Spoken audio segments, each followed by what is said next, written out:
Bonsoir à tous, ravi de vous retrouver pour votre journal en français de ce soir. Voici les principales actualités de ce lundi. Le professeur Slim Khalboul et la professeure Marie-Nathalie Leblanc, recteur et vice-rectrice de l'Agence universitaire de la francophonie AOIF, se sont rendus à Phnom Penh le 9 et 10 mars 2023.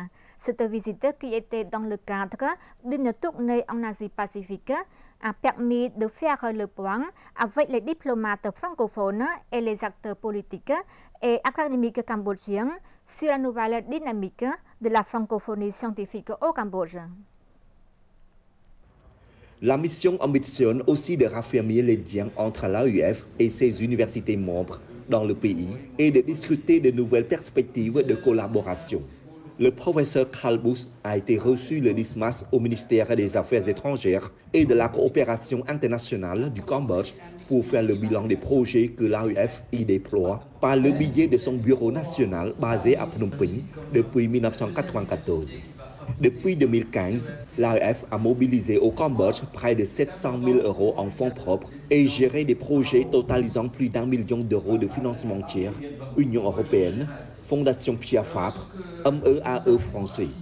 Les projets s'articulent autour de 5 axes stratégiques: transformation numérique et gouvernance universitaire, formation des formateurs et innovation pédagogique, employabilité et entrepreneuriat, réseautage et coopération internationale, recherche et innovation.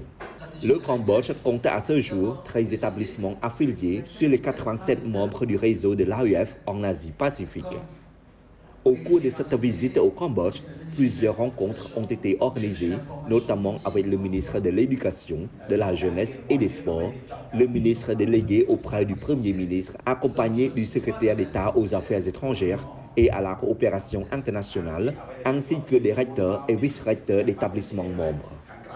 Les rencontres et discussions ont porté en particulier sur l'intensification de l'interaction entre les milieux politiques et scientifiques, le renforcement de la coopération bilatérale et multilatérale entre les acteurs politiques, diplomatiques et économiques du Cambodge et les pays francophones, la dynamisation de la coopération au sein du réseau des établissements membres, la valorisation de l'édition scientifique et de la recherche francophone, notamment par l'intermédiaire de l'Académie internationale de la francophonie scientifique, la nouvelle structure de l'AOIF en charge de la gouvernance, de la publication et de la prospective universitaire.